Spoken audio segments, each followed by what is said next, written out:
conspiracy to hide UFO evidence at the highest levels of the U.S. government? Or is it all just a myth? If you want to know the truth about UFOs, Wright-Patterson Air Force Base would be the place to go. Join us as the UFO Files uncovers the facts behind the legend of Hangar 18.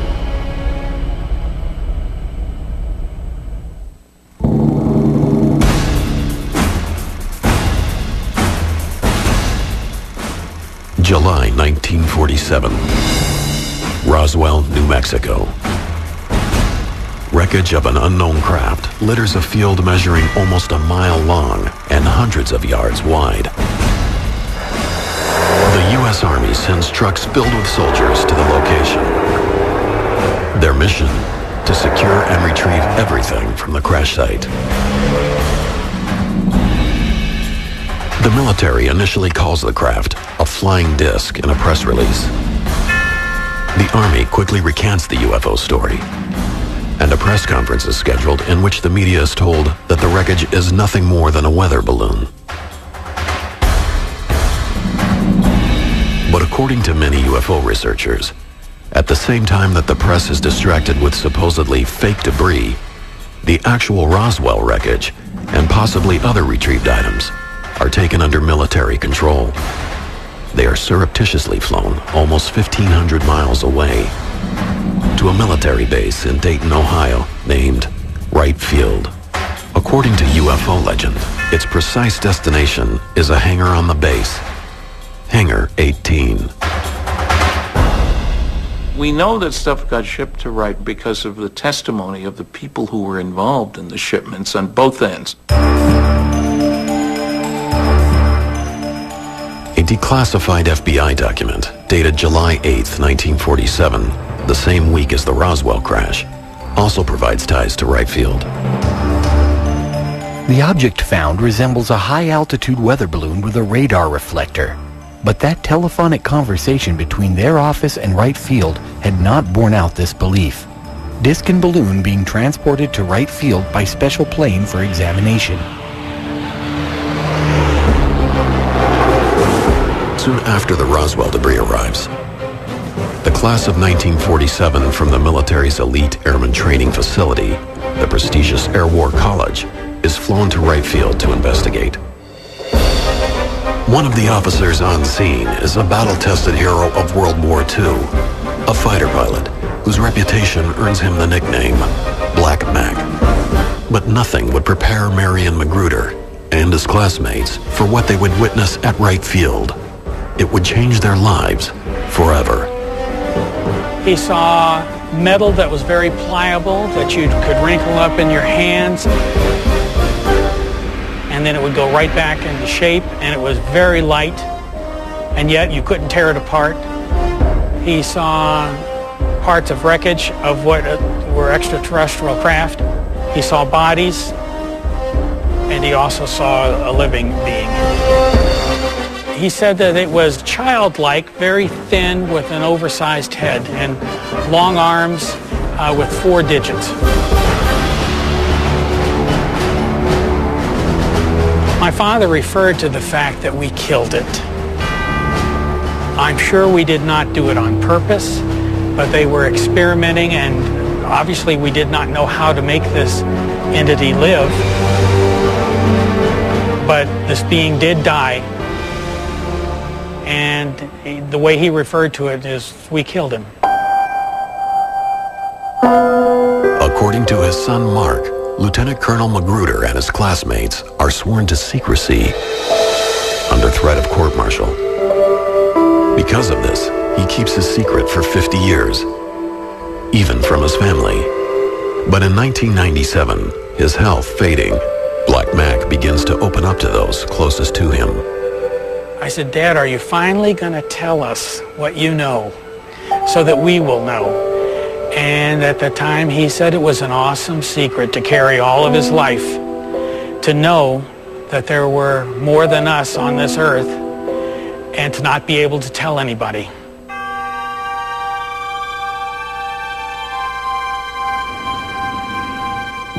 I've never told this story on TV before, and it's difficult to do it now because I want my father's legacy to be as honorable as his life was, and it's very important to me that you know that I'm telling you the truth as he absolutely knew it to be.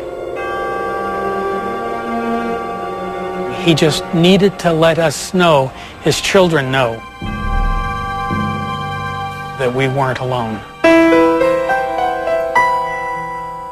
Black Mac Magruder's story is not an isolated tale.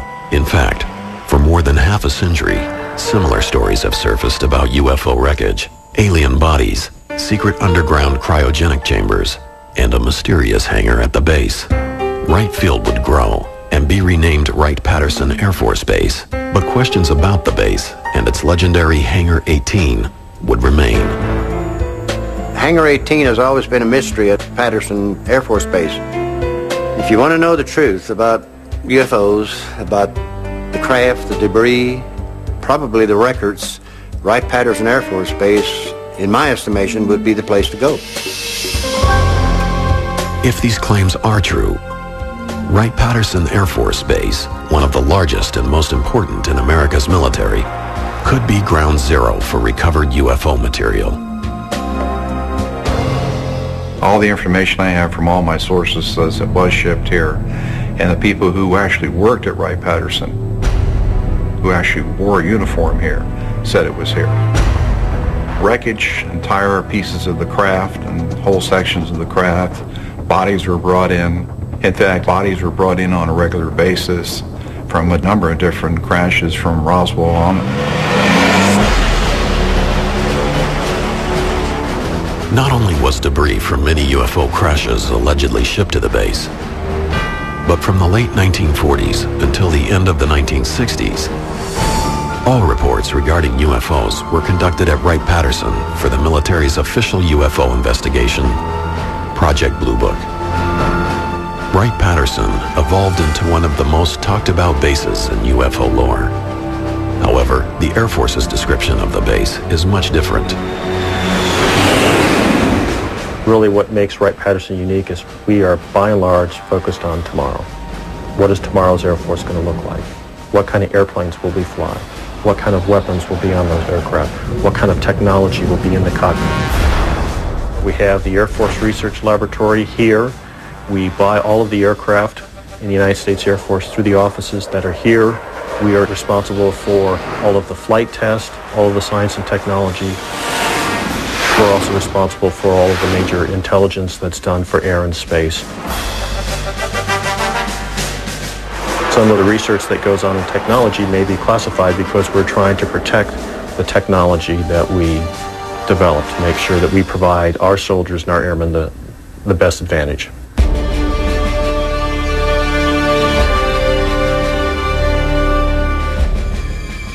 Until the early 1990s, much of this scientifically advanced work was done by the Foreign Technology Division, or FTD, which many researchers believe is the key to understanding Wright-Patterson's role in UFO history.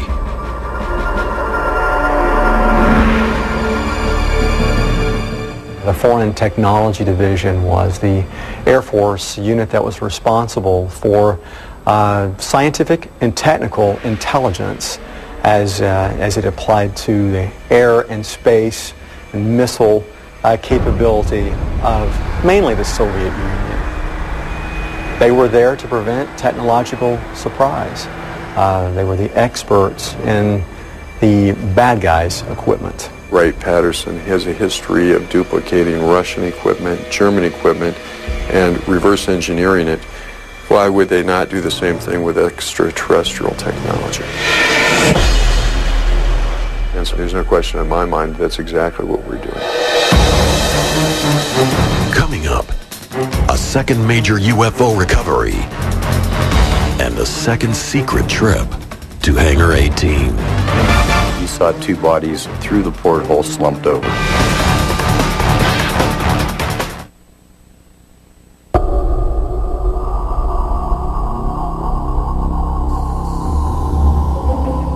March 25th, 1948, Aztec, New Mexico. What starts as a normal day for local oil workers turns into an encounter with the unknown. As they approach the western edge of the mesa, a large silver object grabs their attention. When the oil workers got to the mesa, there was a disc approximately 100 feet in diameter.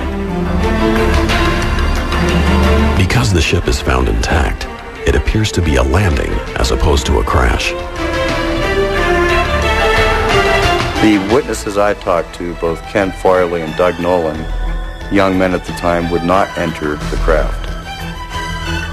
Bill Ferguson, the foreman, more senior gentleman, was yelling at the workers to get away from it.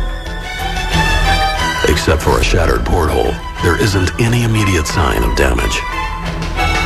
Doug Nolan reported to me he saw two bodies through the porthole slumped over. Within hours, trucks arrive, supposedly from Camp Hale, Colorado. It appears the U.S. government has another UFO incident to contend with. Having learned from their mistakes at Roswell, the Army quickly takes control of the situation. Roswell 9 months earlier had been sort of botched by putting it on the front page of many newspapers around the country. I think the military had really fine-tuned their skills on going in and retrieving a down-flying disc or UFO. The secrecy started immediately upon the military's arrival at the crash site. They separated the locals and reminded them of their patriotic duty for the United States and swore them to secrecy. 58 years ago, you were told to shut up for national security. You did it because you respected and trusted the government. The military wanted that craft immediately, and they would do whatever it took to get it out of there.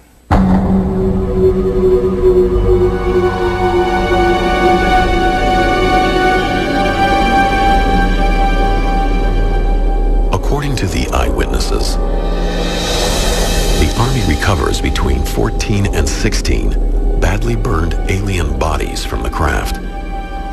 The recovery team reportedly brings both the ship and the alien corpses to a local safe house, away from the media.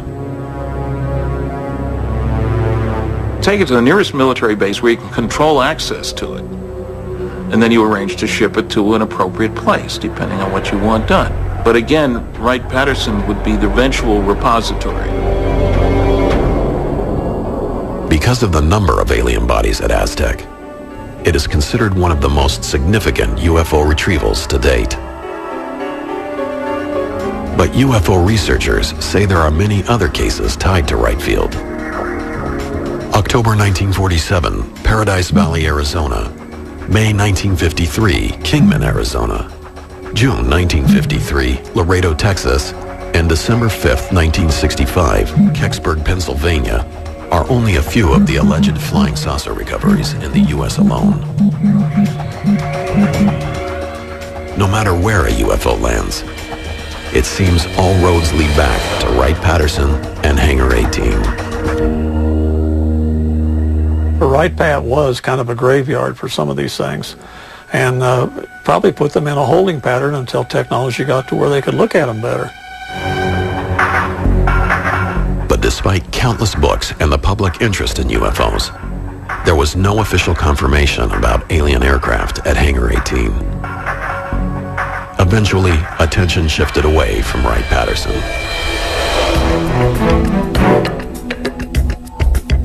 Interest was revived, however, in 1978, when UFO researcher Leonard Stringfield gave a speech at the annual Mutual UFO Network, or MUFON Symposium, coincidentally held in Dayton, Ohio, Wright-Patterson's home. Len was doing things in this field that nobody else had done. He actually had developed a number of people that were leaking information to him. They were given testimony on things that they had seen and done. Not just one person, but a whole entourage of people that he developed a trust where people knew they could trust him and he wouldn't expose them. and they could give him the information, and he could correlate it with others and then determine what's real and what isn't. Stringfield wrote several books on the subject of UFO crashes and their retrievals. Because of the secrecy involved, many of his sources didn't want their full names published for fear of losing their top-secret government jobs.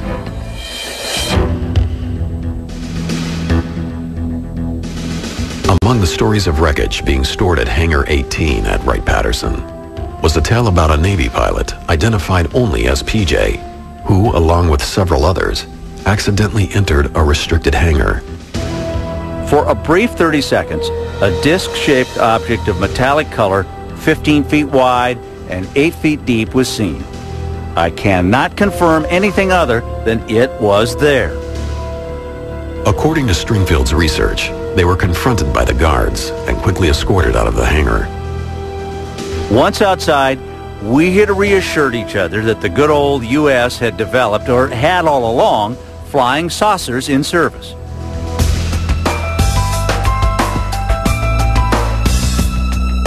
As these stories started surfacing, other witnesses came forward. UFO researcher and Aberdeen, Washington police detective James Clarkson located June Crane, a former employee of Wright-Patterson from the Roswell era. She agreed to sit down with him for an audio interview in 1997, and Clarkson has consented to allow the History Channel to air this interview for the first time on television. Crane's story dates back to the early 1950s. According to the documents she supplied to Clarkson, she was a clerk typist with access to top-secret information. One afternoon, a lieutenant surprised her with a piece of unusual metal. He threw it on my desk, and he says, "June, you're a good wrecker. Tear that thing apart. Break that up." And I took it, and I bent it, and I twisted it, and I laid it back down, and it got right back to the same shape. So it's fairly thick, but it doesn't weigh anything. But it had no weight at all. It was like a feather. I said, "Well, what is it?" And he says, "Piece of a spaceship." He said, "I just came back from New Mexico, and I brought it with me."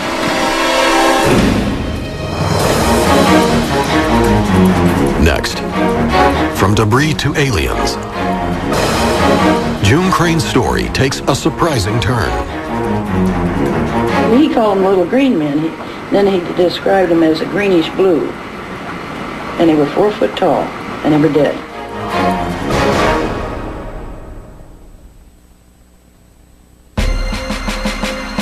It is the early 1950s.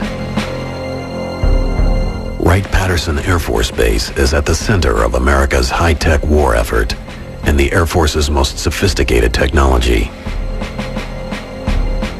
It is also home to the government's crash retrieval program, which these declassified documents describe as designed to capture for study non-U.S. space objects or objects of unknown origin. It was codenamed Project Moondust.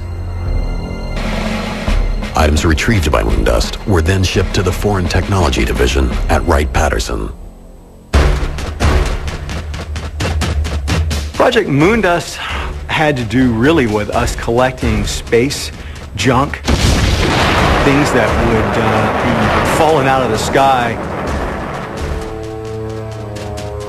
when a Soviet satellite fell, when a piece of a Soviet missile or a space launch vehicle landed in an area that we could get to.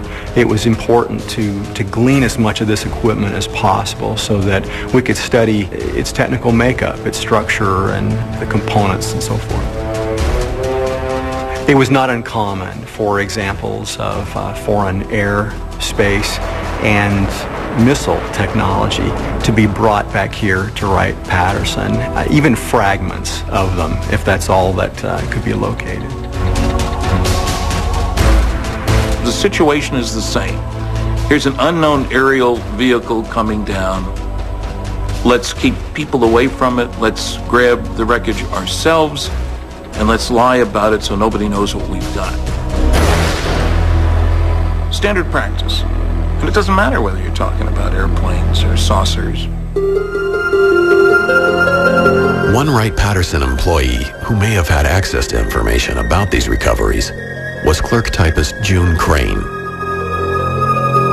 According to Crane, her top secret clearance allowed her to witness high-level base information, including, she claims, classified files on UFO crash retrievals.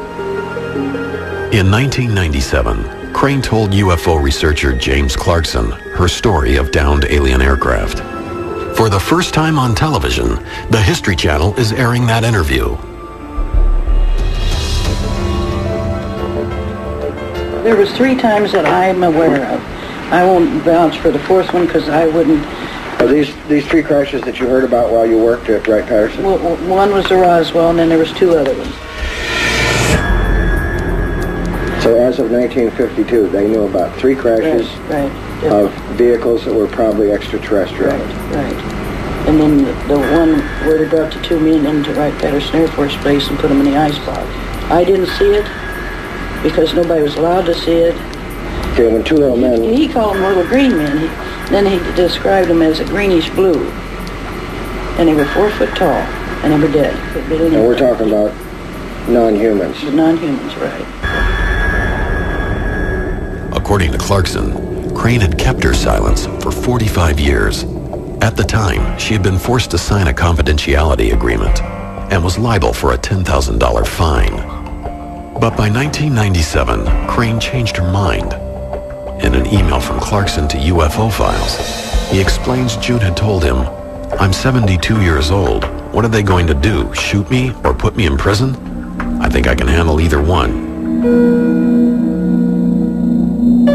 June passed away in 1998, but her testimony would appear to provide witness to alien bodies at Wright-Patterson. According to many in the UFO field, she is not alone. I have talked to a number of people and interviewed a smaller number at some depth who have said that there were bodies at Wright-Patterson Air Force Base and bodies recovered from Roswell. And remember, Wright-Patterson did have the capability of providing low-temperature storage for biological specimens. They had an anthropoid laboratory there, apes and monkeys and stuff like that. That's a great cover for aliens as well. Additional stories of aliens at Wright-Patterson can be found in the papers of Leonard Stringfield, the ufologist who specialized in crash retrieval. Most of Stringfield's eyewitnesses preferred to remain anonymous or simply go by their initials.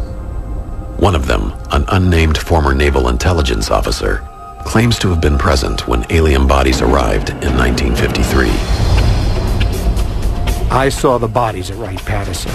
I was in the right place at the right time when the crates arrived at night by DC-7. Stringfield also interviewed an anonymous Army officer who claimed to have witnessed another group of 4 alien bodies being brought to Wright-Patterson in 1957.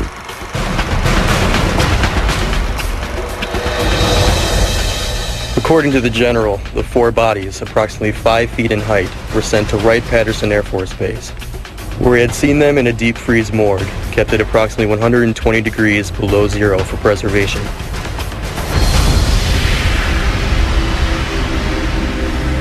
Despite Stringfield's passion for the subject, many ufologists were frustrated by his unwillingness to reveal his sources' identities for additional confirmation.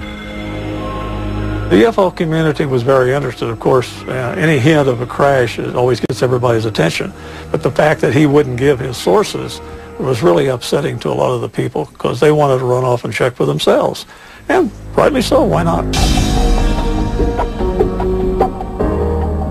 I've tried to tell people he should be given credit for speaking out, for collecting, but let's not take anything he said as gospel because we need verification and validation, and very rarely did Len have that. But not all of the witnesses requested to remain anonymous. Respected UFO investigator Ted Phillips told Stringfield he'd been given access to several top-secret photos that showed details of some of the alien bodies supposedly stored at Wright-Patterson. The hand had long, thin appendages, fingers, I suppose, and there was a sort of membrane between the fingers. I'd not seen anything like that before, and for some reason mentioned it to Len. He became excited because he had seen the same thing. I don't know what the origin of the photos might be, but I do trust the source. Regardless of the various witnesses Stringfield interviewed, the descriptions of the actual aliens that were maintained in Hangar 18 were all similar. The general testimony about bodies is quite consistent. Little guys, big heads, relatively long arms, upper arm longer than the lower arm, which is the reverse for us. 4 long skinny fingers would have made a good violinist, as one witness said. Slit for a mouth, no visible teeth, not really a nose, but 2 little holes, holes for the ears, big eyes for body size, short guys, little gray men if you want, not green, gray. I have heard that there were live aliens kept alive for a certain period of time, maybe years after Roswell, let's say. Now, they would certainly have done all kinds of testing on them. If you had a body of an occupant of a crash flying disc, you would definitely autopsy it and try to figure out how its physiology was different than that of humans, how its DNA was different than that of humans. In some pretty advanced investigations, I'm sure. Now, if this was coupled with analysis of test results from live aliens, then you'd really have a very exciting biological study project. Is there evidence of a secret underground vault that holds these alien bodies? The biggest kept secret was the huge cryogenics networks that were required to support and preserve these bodies.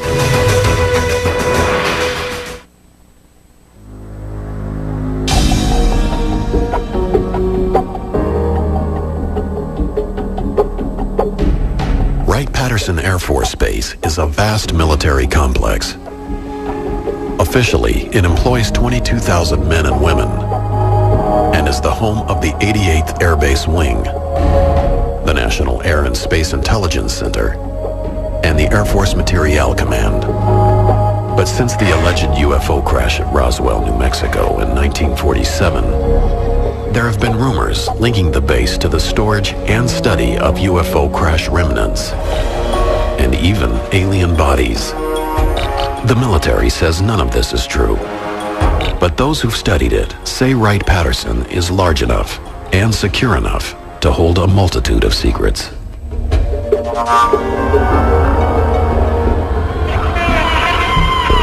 I spent 22 years in the military, about 6 years at Wright-Patterson Air Force Base.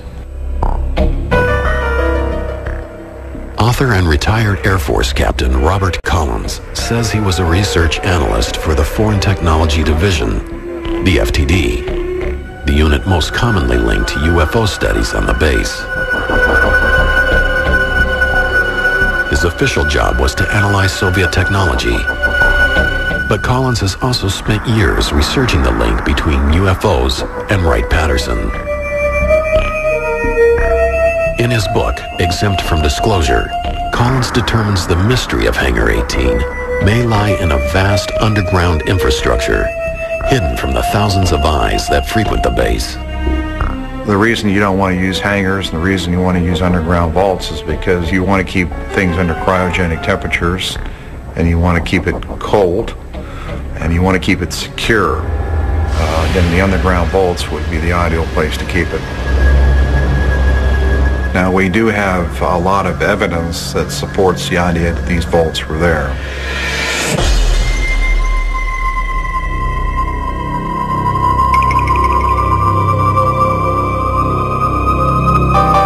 This underground structure was enormous, and huge, long tunnel areas that connected these vaults. There are about 4 vaults that are about 100 by 100 feet. We found out that these things exist. The question is, what was in them? I'm convinced that the stuff that was recovered from Roswell and other crashes was put in these vaults. UFO researchers have long heard reports of such a network underneath the base. But Collins' work may provide a more specific view of those tunnels, one that helps construct a diagram of what may exist at the base. According to his research, there is a Building 18 complex instead of a Hangar 18. The structure he found that fit the description is the neighboring building, number 23. Collins claims it was previously known as Hangar 23. Now, the way I understand it, that back in the early 50s, sometime, perhaps between 51 and 53, a craft was brought in here.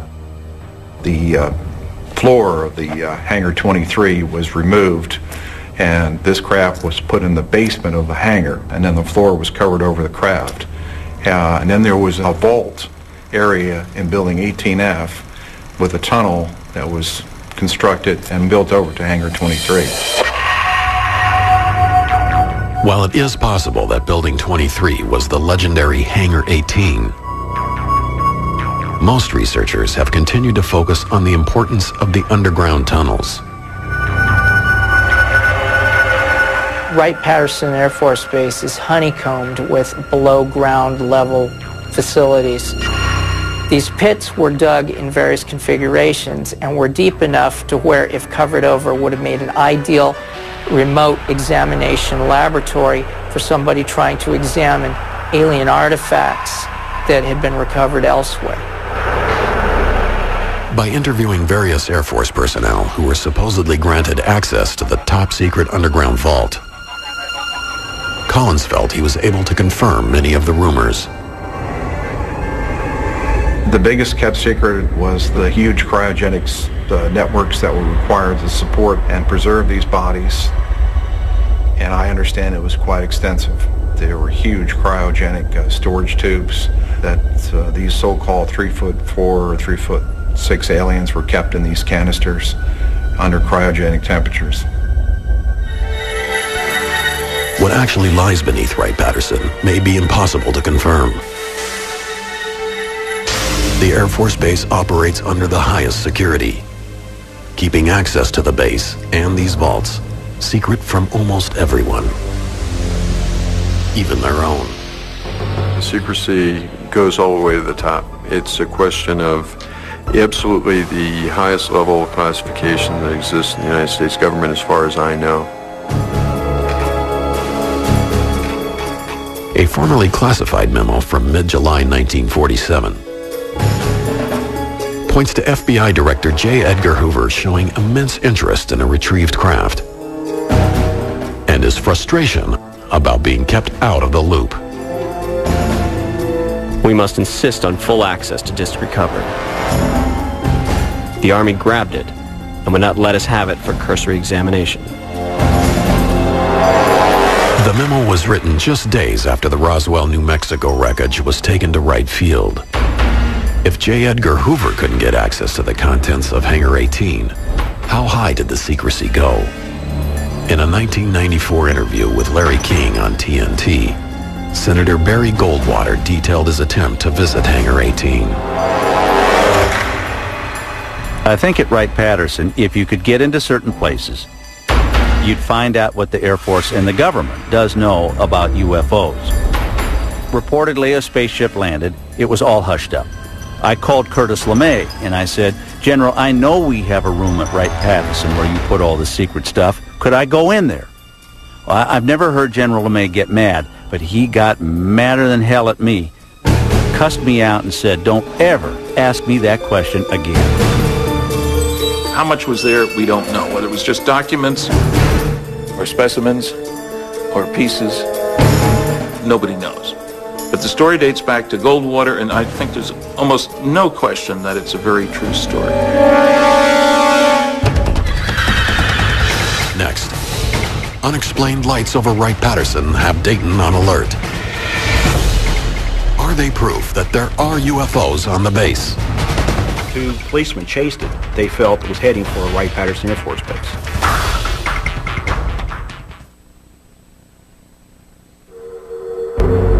They are schematics, once classified as secret, designs of a craft that appears to be a flying saucer. Various unconfirmed stories have emerged of disc-shaped vehicles being developed at Wright-Patterson Air Force Base.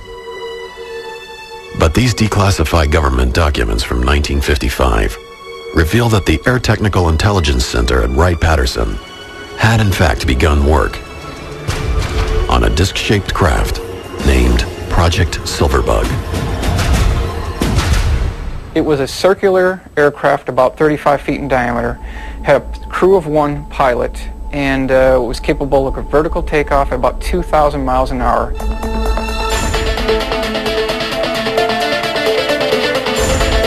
There are witnesses who swear it eventually flew, but most accounts state that Silverbug probably remained on the drawing board.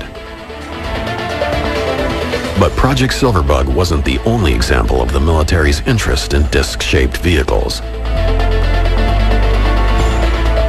11 years later, a former pilot who was walking through the hangars at Wright-Patterson during a reunion of his squadron, the Flying Tigers, says he accidentally saw a similarly designed aircraft.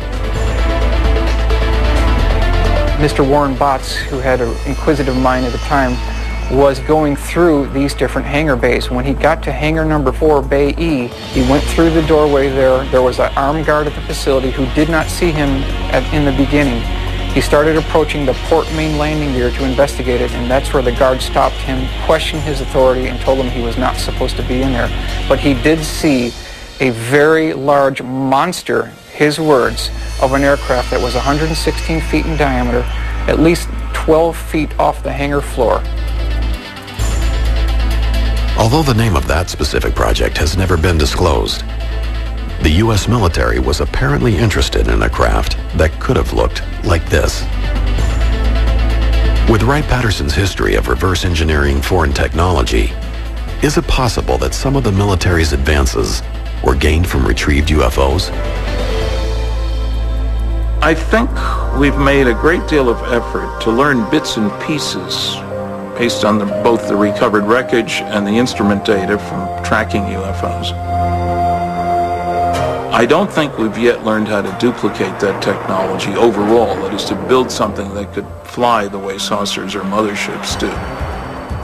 If you're given Christopher Columbus an unlimited budget in 1493 and a nuclear submarine and say, Chris is your reward, here's this great nuclear submarine and an unlimited budget, I need 2 more of these.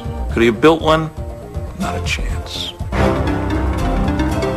Summer 1980. Mysterious lights fill the night skies above Wright-Patterson Air Force Base. Newspapers and countless eyewitnesses report the aircraft was unlike anything they'd ever seen. The main reports we saw was the object was moving up and down, was brightly lit, it hovered for long periods of time, and some people said it seemed to disappear over Wright-Patterson Air Force Base. But the biggest thing that gave us what we felt was the conclusive evidence that was something from Wright Field was when the 2 Middletown policemen chased it. They chased it for a long ways towards Dayton, Ohio, and then lost it in an area where they felt was heading for Wright-Patterson Air Force Base. Wilhelm, a retired Army Master Sergeant and UFO investigator, suspected the military may have been secretly testing the newly developed Harrier jet on the base. The British-designed craft combines the vertical abilities of a helicopter and the forward thrust of a conventional jet. After releasing his findings to the media, Wilhelm was quickly contacted by the military. I got a phone call from a major from Wright-Patterson Air Force Base, and he asked me a lot of questions, and at the very end, he did say, I cannot make any comments, Mr. Wilhelm, but all I can say is you've done your homework.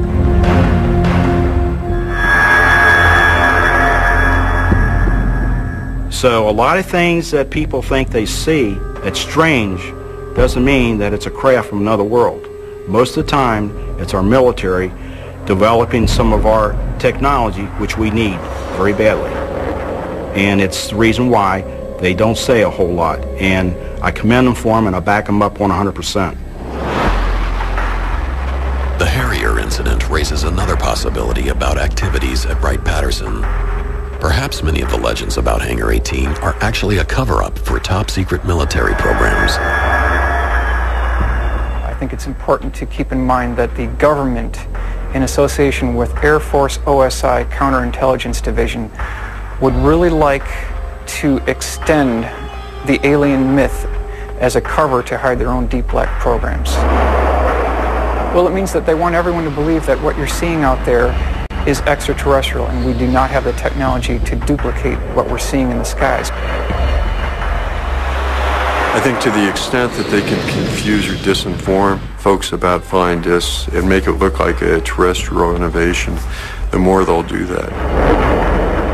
It's in the government's best interest to distribute disinformation if you want to keep a secret. The debate over Hangar 18 and Wright-Patterson Air Force Base may never be completely resolved. I would say upward of over 80% convinced that it's true. There was wreckage there. There were bodies brought there. Research was done here up to maybe 81 or 82, and then they packed everything up and moved it because of security leaks. That's when all the little stories about green men ceased, about that time frame. Most researchers speculate that any work being done involving UFOs at Wright-Patterson may have been relocated to another top-secret base, Area 51, the mysterious airfield hidden in the Nevada desert. Area 51 developed because of its location, away from anything. And Wright-Patterson is in Dayton, Ohio. It's in the middle of a major town. So I think Area 51 would have been the ideal location.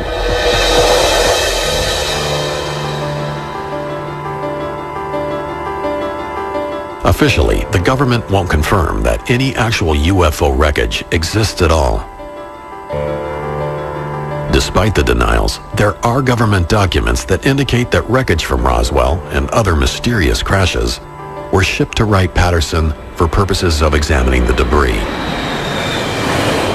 Government programs existed that show the airbase had an interest in gathering any foreign space vehicles it could locate. In this documentary, you will see miraculous UFO footage that has been authenticated by Top UFO. The documentary featured an extensive summary of the footage, the canisters containing the footage, an expert analysis from the likes of Stanton Friedman. One film expert noted in the documentary that the footage came in an old Soviet canister that had information labeled on it that was consistent with info written directly on the film reel. The numbers on the film's header matched the canisters they came. The header of the film had the crest of the KGB on it, and the term for top secret is shown in the first few seconds of this footage and image to the right. Having real-looking alien footage is one thing, but including the original film reel canisters means you are extremely close to proving 100% authenticity. This is something that has traditionally lacked in other more popular alien videos such as the widely known Alien Autopsy or the Alien Interview videos.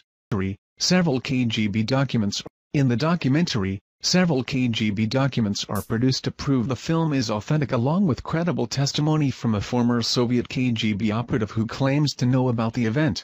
At first everyone believed that those debris were part of some novelty aircraft manufactured in the United States or England, said Pavel Klimchenkov, a former KGB operative, but having done some measurements material analysis, we came to the conclusion that none of the domestic or foreign manufacturers known to us could have produced this apparatus, at least not in the conditions existing on this planet. Along with Pavel's testimony, authentic KGB top-secret documents were obtained by the filmmakers, allegedly costing them $10,000. The documents described in detail a crash site recovery operation of a disc-shaped object and organic remains. Based on the credible testimony, KGB documents, expert film analysis and the general good feeling one gets when watching this interesting crash site video, it is safe to assume that this film indeed may be authentic. What about the autopsy? This footage will be posted in our second part article along with thoughts and analysis, actors, training exercises, Skepticism. Some have put forth the argument that an American production crew filmed the footage in March 1998. These claims are put forth on websites claiming to know the truth about this footage. To date they have failed to show even one current photo of any of the soldiers in the film, nor any statements from the actors that they were indeed only actors in this film. This should be easy to obtain if the footage was recently filmed. Some have put forth the argument that an American production crew filmed the footage in March 1998. These claims are put forth on websites claiming to know the truth about this footage. To date they have failed to show even one current photo of any of the soldiers in the film, nor any statements from the actors that they were indeed only actors in this film. This should be easy to obtain if the footage was recently filmed. Another theory suggests the film was a training exercise. Yet no one has produced witnesses verifying this claim. One skeptical viewpoint suggests that the object's thickness is far too small to support any would-be alien pilot. The craft's outer edge as seen on the image is only 12 to 36 inches. However, it is not necessarily indicative of the overall thickness of the craft. The image was taken from the only part in the video sequence where the craft's edge is visible, and since the camera never goes behind, there is no way to tell how much depth the craft may have on the other side. Additionally, if you consider the side facing us may actually be the bottom, we can easily see that this craft can easily fit the traditional flying saucer shape as demonstrated by the below images. In this documentary they claim that, since they only were able to acquire 4 canisters of film, more film footage of this incident is available, such as the entire digging, cleanup, and inside the craft investigation. To this date, almost a decade after it went public, no other videos have surfaced. A UFO crash site allegedly filmed by the Russian KGB in March of 1969 in the Sverdlovsk region of Russia. The footage was later obtained by documentary filmmakers who then published the movie. The secret KGB UFO files. A film expert noted in the documentary that the film came in an old Soviet film can and the numbers on the film's header match the cans they came in. The header of the film has the crest of the KGB on it and the term for top secret. An autopsy of the alleged pilot of the UFO is seen in the documentary film. Soviet doctors examined the burnt torso of the entity and it is revealed that the 3 doctors died 1 week later, all from cerebral hemorrhages. Death certificates are presented as proof. Several KGB documents are produced to prove the film is authentic. Some have put forth the argument that an American production crew filmed the footage in March 1998. These claims are put forth on websites claiming to know the truth about this footage. To date they have failed to show even one current photo of any of the soldiers in the film, nor any statements from the actors that they were indeed only actors in this film. This should be easy to obtain if the footage was recently filmed. Another theory suggests the film was a training exercise. Yet no one has produced witnesses verifying this claim. UFO aliens may have helped build pyramids of Giza, says Cairo University archaeologist. Head of the Cairo University Archaeology Department, Dr. Ayla Shaheen, in December 2010 had told an audience that there might be truth to the theory that aliens helped the ancient Egyptians build the oldest of pyramids, the pyramids of Giza. On being further questioned by Mr. Marek Nowak, a delegate from Poland, as to whether the pyramid might still contain alien technology or even the UFO with its structure, Dr. Shaheen was vague and replied, "I cannot confirm or deny this, but there is something inside the pyramid that is not of this world." Delegates to the conference on ancient Egyptian architecture were left shocked. However, Dr. Shaheen had refused to comment further or elaborate on his UFO and alien-related statements.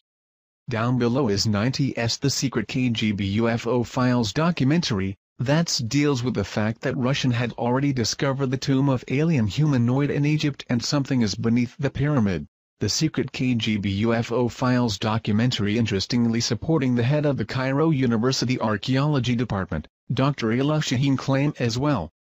Actually, ancient Egyptian writings very often talk of beings from the sky opening and bright lights coming down to teach them technology and give them wisdom.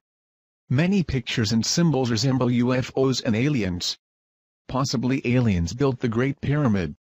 And these solid, long-lasting construction techniques were adopted by the Egyptians. Ancient Egyptian legends tell of Tebzepi, or the first time. This is described as an age when sky gods came down to earth and raised the land from mud and water. They supposedly flew through the air in flying boats and brought laws and wisdom to man through a royal line of pharaohs. And of course, this was all thrown out the window when Christianity came along. Keep in mind that the gods were the one and only religion that there was. No other conflicting beliefs? Why? Well, because it was fact, not faith. The modern church would have you believe it's just a myth. But you have to ask yourself on the edge of Occam razor, what truly indeed is more likely? There has always been the question. How did the Egyptians feed and care for the 100,000 slaves that it would have taken to build the ancient structures like that of the pyramids in Egypt? 1 minute it is a very backwards country and almost overnight a highly advanced and technological culture sprung into existence. We now have the answer to that very question and evidence that the Egyptians had help, extraterrestrial help at that, thanks to Russia, the KGB, and a top-secret project called Project ISIS. Astrophysicist, neurologist and science advisor in Advanced Propulsion System gained access to the files of Project ISIS. This was a top-secret project brought about by KGB concerning the discovery of the Tomb of the Visitor in 1961. Up until Sci-Fi purchased this exclusive footage from an agent of the Russian Mafia, it had never been seen outside the top-secret facilities of the KGB. Sci-Fi showed it one time on television, and as it stands today, no evidence of this film or the project is available. Except what we have copies of here given to us by a client that had taped the original show. This video is a powerful documentary with actual footage filmed by the KGB and verified by specialists in the field. Authentic film footage. If we can somehow bring attention back on Project ISIS and prove it out, it will change the history of the beginning of the civilization of man. During the Cold War, Nikita Khrushchev was determined to show the world that communism was superior over the democracy.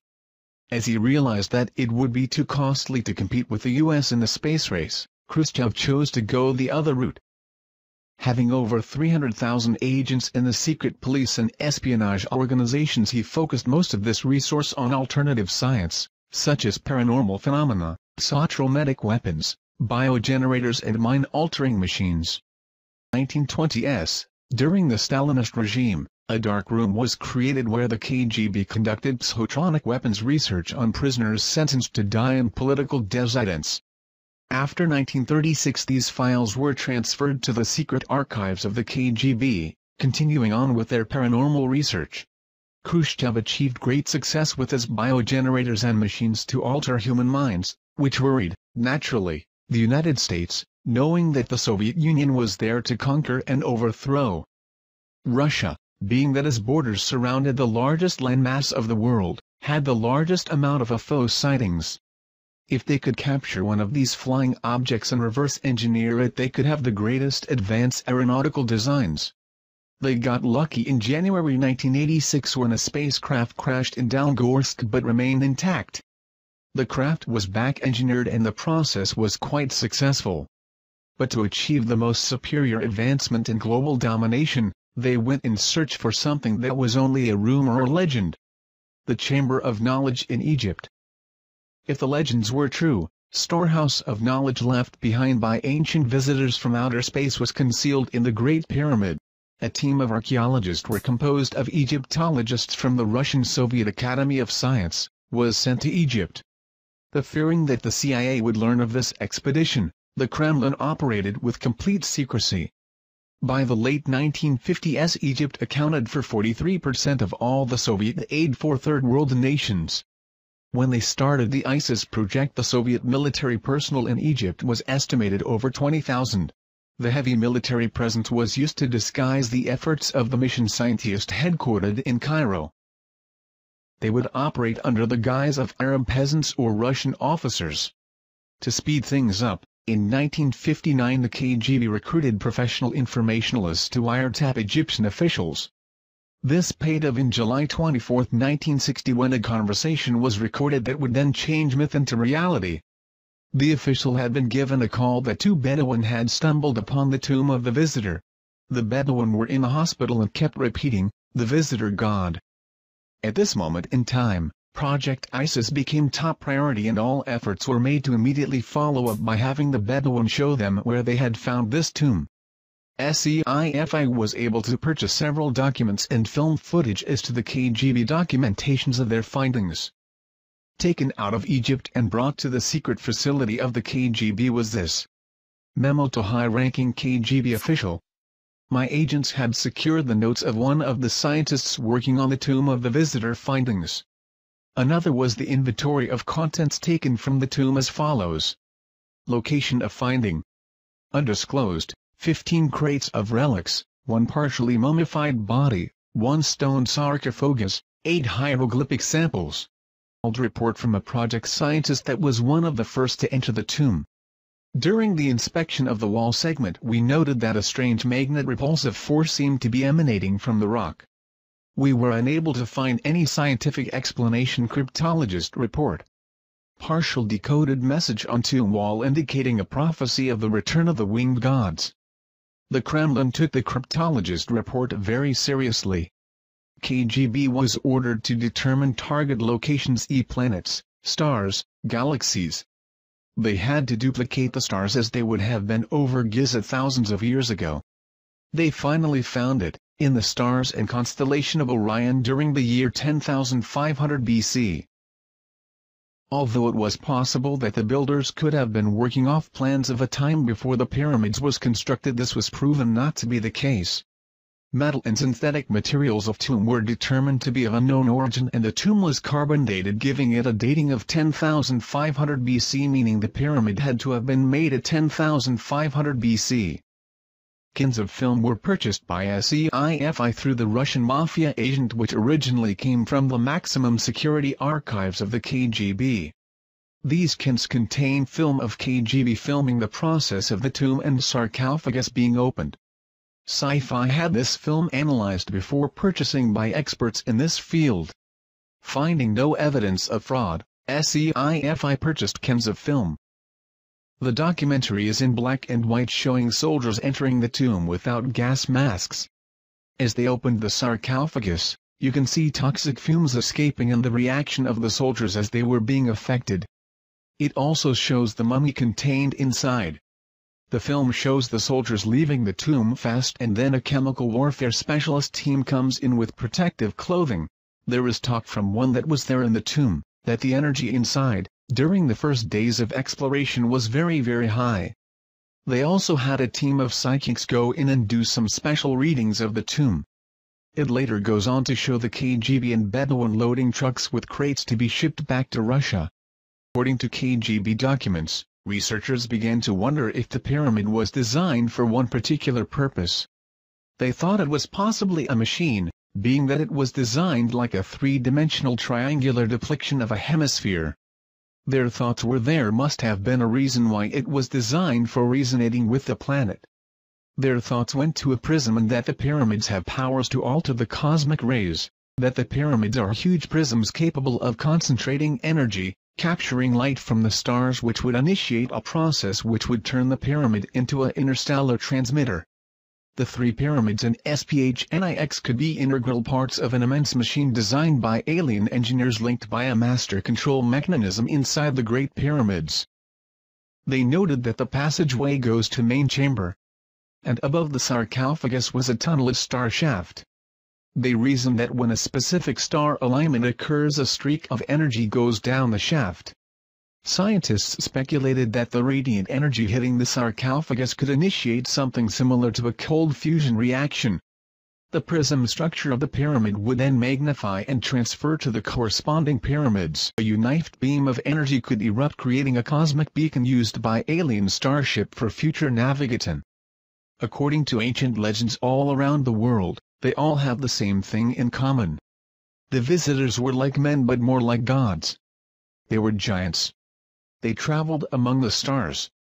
They brought us the knowledge. Legends of the first emperors of China were called the Sons of Heaven and made the first pyramids of China. Mexico and Yucatan have similar legends. Starwalkers can be found throughout Egyptian texts and American folklore.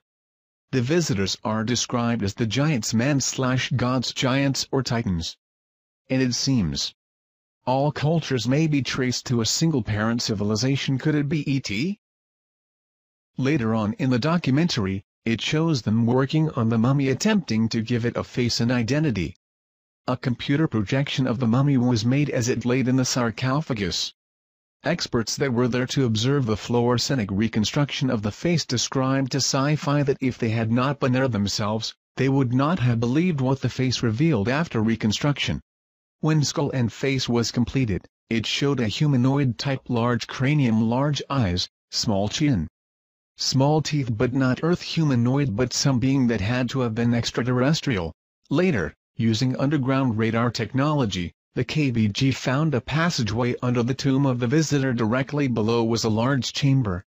They believed they found the chamber of knowledge, but was afraid to open the tomb, thinking it could be a Trojan horse capable of blowing up the entire planet.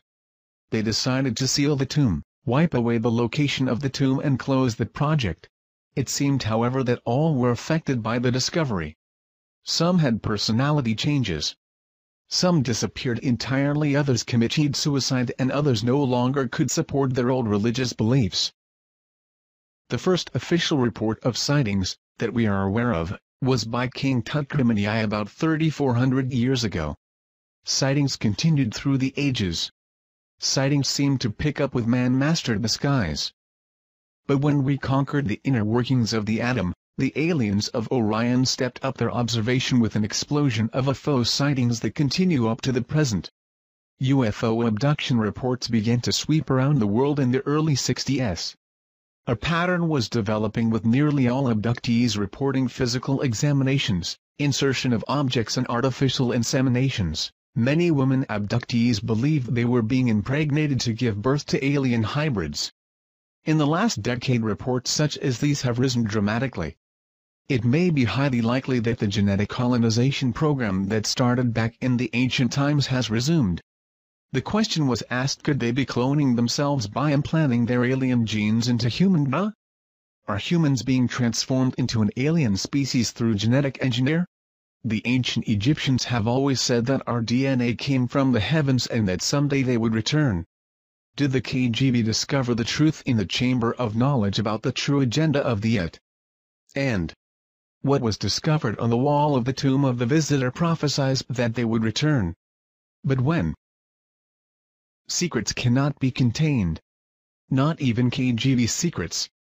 A group of scientists, computer programs, doctors, etc., shortly after the discovery of the tomb of the visitor, came together to discuss the possibilities of this discovery. They fully believed that the visitor was none other than Osiris, the alien king.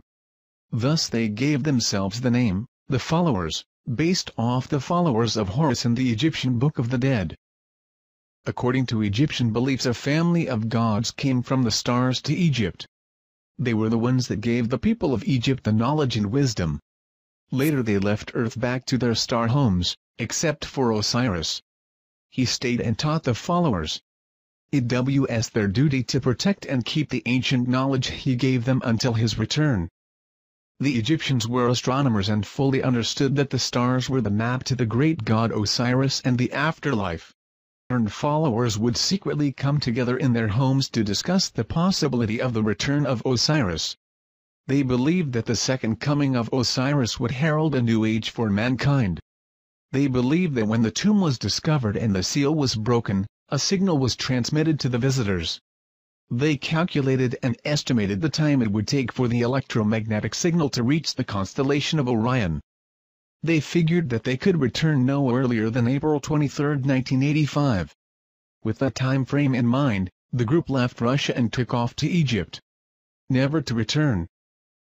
The only remains left behind of their meeting with the visitors was a newspaper clippage found in the KGB archives of a group of tourists disappearing in the middle of the night in Egypt, 1985.